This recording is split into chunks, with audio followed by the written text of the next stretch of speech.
और प्रधानमंत्री नरेंद्र मोदी मन की बात इस वक्त शुरू कर चुके हैं। सीधा रुख। धैर्य हम सभी के दुख बर्दाश्त करने की सीमा की परीक्षा ले रहा है।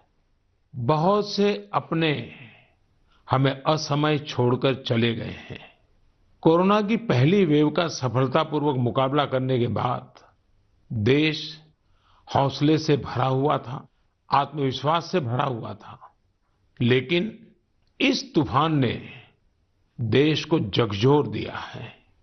साथियों, बीते दिनों इस संकट से निपटने के लिए मेरी अलग अलग सेक्टर्स के एक्सपर्ट्स के साथ, विशेषज्ञों के साथ लंबी चर्चा हुई है।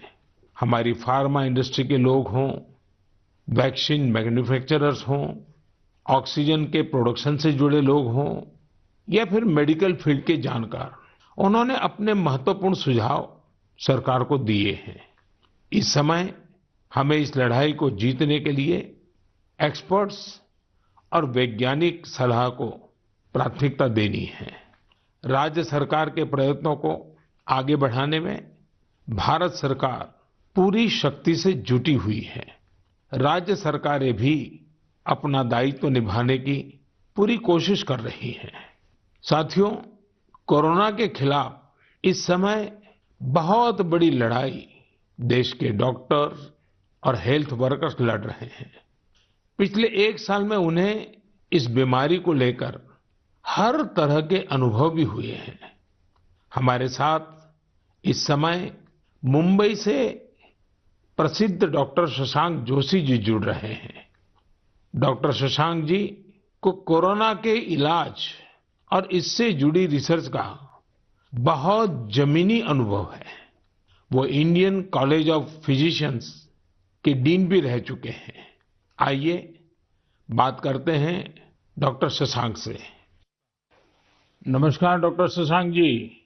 नमस्कार सर। अभी कुछ दिन पहले ही मुझे आपसे बात करने का अवसर मिला था। आपके विचारों की स्पष्टता मुझे बहुत अच्छी लगी थी।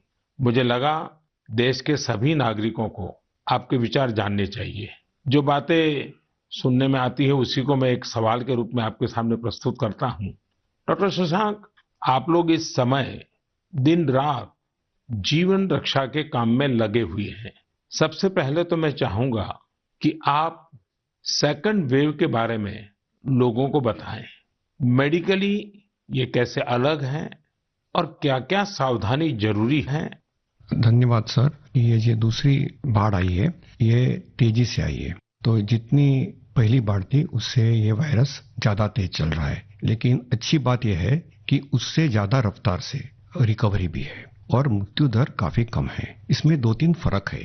पहली तो ये युवाओं में और बच्चों में भी थोड़ा दिखाई दे रहा है। उसके जो लक्षण हैं, पहले जैसे लक्षण थे, सांस चढ़ना, सूखा खांसी आना, बुखार आना, ये तो सब है ही, पर उसके साथ थोड़ा गंध जाना, स्वाद चला जाना, ये भी है। और लोग थोड़े भयभीत हुए। भयभीत होने की बिल्कुल जरूरत नहीं है। 80-90% लोगों में इसमें कोई भी लक्षण नहीं दिखाई देते हैं। ये म्यूटेशन जो बोलते हैं, घबराने की बात नहीं है। ये म्यूटेशन होते रहते हैं। जैसे हम कपड़े बदलते हैं वैसे वायरस भी अपना रंग बदल रहा है और इसलिए बिल्कुल डरने की बात नहीं है। और ये वेव को हम पाल कर देंगे। वेव आती जाती है और ये वायरस आते जाते रहता है। तो यही अलग अलग लक्षण हैं और मेडिकली हमको सतर्क रहना चाहिए।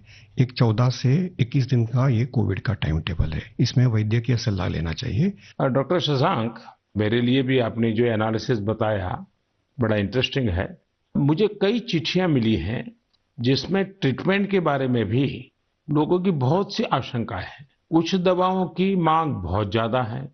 इसलिए मैं चाहता हूं कि कोविड के ट्रीटमेंट के बारे में भी आप लोगों को जरूर बताएं। हाँ सर, क्लिनिकल ट्रीटमेंट लोग बहुत देरी से चालू करते हैं और अपने आप बीमारी से दब जाएंगी ये भरोसे पे रहते हैं और मोबाइल पे आने वाली बातों पे भरोसा रखते हैं। और अगर सरकारी दी हुई सूचना का पालन करे तो ये कठिनाई का सामना नहीं आता है। तो कोविड में जो ट्रीटमेंट क्लिनिकल प्रोटोकॉल है उसमें 3 प्रकार की तीव्रता है। हल्का या माइल्ड कोविड, मध्यम या मॉडरेट कोविड और तीव्र कोविड जो सीवियर कोविड बोलते हैं, इसके लिए है। तो जो हल्का कोविड है उसके लिए तो हम ऑक्सीजन का मॉनिटरिंग करते हैं, पल्स का मॉनिटरिंग करते हैं, बुखार का मॉनिटरिंग करते हैं। बुखार बढ़ जाता है तो कभी कभी पैरासीटामोल जैसी दवाई का इस्तेमाल करते हैं और अपने डॉक्टर से संपर्क करना चाहिए। जो मॉडरेट कोविड होता है, मध्यम कोविड होता है या तीव्र कोविड होता है तो वैद्यक या अपने डॉक्टर के साथ संपर्क करना बहुत जरूरी है। सही और सस्ती दवाई अवेलेबल है जिसमें स्टीरॉइड जो है ये जान बचा सकती है, जो इनहेलर्स दे सकते हैं हम, टैबलेट दे सकते हैं हम, और उसके साथ ही प्राणवायु जो ऑक्सीजन है वो देना पड़ता है और इसके लिए छोटे छोटे इलाज है। लेकिन अक्सर क्या हो रहा है कि एक नई एक्सपेरिमेंटल दवाई है जिसका नाम है रेमडेसिविर। ये दवाई से एक चीज जरूर होती है कि अस्पताल में 2-3 दिन कम रहना पड़ता है और क्लिनिकल रिकवरी में थोड़ी सी उसकी एड होती है। ये भी दवाई कम काम करती है जब पहले 9-10 दिन में दी जाती है और ये 5 ही दिन देनी पड़ती है। तो ये लोग जो दौड़ रहे हैं रेमडेसिविर के पीछे, ये बिल्कुल दौड़ना नहीं चाहिए। ये दवाई की थोड़ा काम है जिनको ऑक्सीजन लगता है, प्राणवायु ऑक्सीजन लगता है, जो अस्पताल में भर्ती होते हैं और डॉक्टर जब बताते तभी लेना चाहिए। तो ये बहुत जरूरी है सब लोगों को समझना। हम प्राणायाम करेंगे, हमारे शरीर के जो लंग्स है उसको थोड़ा एक्सपांड करेंगे और जो हमारी खून पतली करने वाली जो इंजेक्शन आती है जिसको हम हिपैरिन बोलते हैं, ये छोटी छोटी दवाइयां देंगे तो 98% लोग सर ठीक हो जाते हैं। तो पॉजिटिव रहना बहुत जरूरी है। ट्रीटमेंट प्रोटोकॉल वैद्य के सलाह से लेना बहुत जरूरी है और ये जो महंगी महंगी दवाई है उसके पीछे दौड़ने की कोई जरूरत नहीं है सर। अपने पास अच्छे इलाज चालू है, प्राणवायु ऑक्सीजन है, वेंटिलेटर की भी सुविधा है, सब कुछ है सर। और कभी कभी ये दवाई यदि मिल जाती है तो योग्य लोगों में ही देनी चाहिए। तो इसके लिए बहुत भ्रम पैदा हुआ है और इसलिए ये स्पष्टीकरण देना चाहता हूँ सर कि अपने पास वर्ल्ड की सबसे बेस्ट ट्रीटमेंट अवेलेबल है। आप देखेंगे कि भारत में सबसे अच्छा रिकवरी रेट है। आप यदि कंपेयर करेंगे यूरोप के लिए, अमेरिका, वहीं से भी हमारे यहाँ के ट्रीटमेंट प्रोटोकॉल से मरीज ठीक हो रहे सर। डॉक्टर शशांक, आपका बहुत बहुत धन्यवाद। डॉक्टर शशांक ने जो जानकारियां हमें दी वो बहुत जरूरी है और हम सबके काम आएगी। साथियों, मैं आप सबसे आग्रह करता हूं, आपको अगर कोई भी जानकारी चाहिए हो, कोई और आशंका हो, तो सही सोर्स से ही जानकारी लें। आपके जो फैमिली डॉक्टर हो, आसपास के जो डॉक्टर्स हो, आप उनसे फोन से संपर्क करके सलाह लीजिए। मैं देख रहा हूं कि हमारे बहुत से डॉक्टर खुद भी ये जिम्मेदारी उठा रहे हैं। कई डॉक्टर्स सोशल मीडिया के जरिए लोगों को जानकारी दे रहे हैं, फोन पर, व्हाट्सएप पर भी काउंसलिंग कर रहे हैं। कई हॉस्पिटल की वेबसाइटें हैं जहां जानकारियां भी उपलब्ध हैं और वहां आप डॉक्टर से परामर्श भी ले सकते हैं। ये बहुत सराहनीय है। मेरे साथ श्रीनगर से डॉक्टर नावीद नजीर शाह जुड़ रहे हैं। डॉक्टर नावीद श्रीनगर के गवर्नमेंट मेडिकल कॉलेज में प्रोफेसर हैं। नावीद जी अपनी देखरेख में अनेकों कोरोना पेशेंट्स को ठीक कर चुके हैं और रमजान के इस पवित्र माह में डॉक्टर नावीद अपना कार्य भी निभा रहे हैं और उन्होंने हमसे बातचीत के लिए समय भी निकाला है। आइए उन्हीं से बात करते हैं। नावीद जी, नमस्कार। नमस्कार सर। डॉक्टर नावीद, मन की बात के हमारे श्रोताओं ने इस मुश्किल समय में पैनिक मैनेजमेंट का सवाल उठाया है। आप अपने अनुभव से उन्हें क्या जवाब देंगे? देखिए, जब कोरोना शुरू हुआ तो कश्मीर में जो सबसे पहला हॉस्पिटल डिजिग्नेट हुआ एज कोविड हॉस्पिटल वो हमारा सीडी हॉस्पिटल था जो मेडिकल कॉलेज के अंडर में आता है। तो उस टाइम एक खौफ का माहौल था, लोगों में तो था ही। वो समझते थे शायद कोविड का इन्फेक्शन किसी को हो जाता है तो एक डेथ सेंटेंस माना जाएगा ये। और ऐसे ही जो हमारे अस्पतालों में डॉक्टर साहिबान या पैरामेडिकल स्टाफ काम करते थे उनमें भी एक खौफ का माहौल था कि हम इन पेशेंट्स को कैसे फेस करेंगे, हमें इन्फेक्शन होने का खतरा तो नहीं है। लेकिन जो ही टाइम गुजरा हमने भी देखा कि अगर पूरी तरीके से हम जो प्रोटेक्टिव गियर पहने और एहतियाती तदाबीर जो है उन पे अमल करें तो हम भी सेफ रह सकते हैं और हमारा जो बाकी स्टाफ है वो भी सेफ रह सकता है। और आगे आगे जब भी हम देखते गए तो ये मरीज जो कुछ लोग बीमार थे, कुछ एसिम्प्टोमेटिक थे यानी कि उनमें कोई बीमारी के कोई लक्षण नहीं थे, हमने देखा कि करीब करीब 90-95% से ज्यादा जो मरीज हैं वो खुद विदाउट एनी मेडिकेशन भी ठीक हो जाते हैं। तो वक्त जैसे गुजरता गया तो लोगों में जो कोरोना का एक डर था वो बहुत कम हो गया। आज की बात जो हम ये सेकंड वेव जो इस टाइम हमारी आई है इस कोरोना में, इस टाइम भी हमें पैनिक होने की जरूरत नहीं है। इस मौके पे भी हम अगर जो प्रोटेक्टिव मेजर्स हैं, जो एसओपीज है, अगर उन पे हम अमल करेंगे, जैसे मास्क पहनना, हैंड सैनिटाइजर का यूज करना, इसके अलावा फिजिकल डिस्टेंस मेंटेन करना या सोशल गैदरिंग्स हम अवॉइड करें, तो हम अपना रोजमर्रा का काम भी बखूबी निभा सकते हैं और इस बीमारी से प्रोटेक्शन भी पा सकते हैं। डॉक्टर नावीद, वैक्सीन को लेकर भी लोगों के कई सारे सवाल हैं, जैसे कि वैक्सीन से कितनी सुरक्षा मिलेगी, वैक्सीन के बाद कितना आश्वस्त रह सकते हैं। आप कुछ बात इसमें बताएं तो श्रोताओं को बहुत लाभ होगा। जब कोरोना का इन्फेक्शन सामने आया तब से आज तक हमारे पास अभी कोविड-19 के अगेंस्ट कोई इफेक्टिव ट्रीटमेंट अवेलेबल नहीं है। तो हम इस बीमारी को फाइट दो ही चीजों से कर सकते हैं, एक तो प्रोटेक्टिव मेजर, और हम पहले से ही कह रहे थे कि अगर कोई इफेक्टिव वैक्सीन हमारे पास आए तो वो हमें इस बीमारी से निजात दिला सकता है। और हमारे मुल्क में 2 वैक्सीन इस टाइम अवेलेबल है, कोवैक्सीन है, कोविशील्ड है, जो यहीं पे बना हुआ वैक्सीन है। और कंपनीज भी अपनी जो उन्होंने ट्रायल्स की हैं तो उसमें भी देखा गया है कि इसकी एफिकेसी जो है वो 60% से ज्यादा है। अगर हम जम्मू कश्मीर की बात करें, हमारी यूटी में अभी तक 15 से 16 लाख तक लोगों ने अभी ये वैक्सीन लगाया है। हाँ, सोशल मीडिया में काफी इसके जो मिसकंसेप्शन या मिथ्स इसमें आए थे कि ये साइड इफेक्ट्स हैं। अभी तक हमारी जो भी यहाँ पे वैक्सीन लगे हैं कोई साइड इफेक्ट उनमें नहीं पाया गया है। सिर्फ जो आम हर किसी वैक्सीन के साथ एसोसिएटेड होता है, किसी को बुखार आना, पूरे बदन में दर्द या लोकल साइट जहाँ पे इंजेक्शन लगता है वहाँ पे पेन होना, ऐसे ही साइड इफेक्ट्स हमने हर मरीज में देखे हैं। तो कोई ग्रॉस हमने कोई एडवर्स इफेक्ट नहीं देखा है।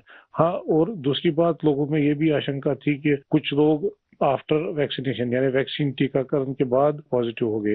इसमें कंपनी से ही गाइडलाइन है कि उसमें अगर किसी को टीका लगा है उसके बाद उसको इन्फेक्शन हो सकता है, वो पॉजिटिव हो सकता है, लेकिन जो बीमारी की सीवियरिटी है यानी बीमारी की शिद्दत जो है उन मरीजों में उतनी नहीं होगी। यानी कि वो पॉजिटिव हो सकते हैं लेकिन जो बीमारी है वो एक जानलेवा बीमारी उनमें साबित नहीं हो सकती है। इसलिए जो भी ये मिसकंसेप्शंस हैं वैक्सीन के बारे में वो हमें दिमाग से निकालने चाहिए। और जिसकी बारी आई, क्योंकि 1 मई से हमारा पूरे मुल्क में जो भी 18 साल से ज्यादा की उम्र के हैं उनको वैक्सीन लगाने का कार्यक्रम शुरू होगा, तो लोगों से अपील यही करेंगे कि आप आए, वैक्सीन लगवाएं और अपने आप को भी प्रोटेक्ट करें और ओवरऑल हमारी सोसाइटी और हमारी कम्युनिटी इससे प्रोटेक्ट हो जाएगी कोविड-19 के इन्फेक्शन से। डॉक्टर नावीद, आपका बहुत बहुत धन्यवाद और आपको रमजान के पवित्र महीने की बहुत बहुत शुभकामनाएं।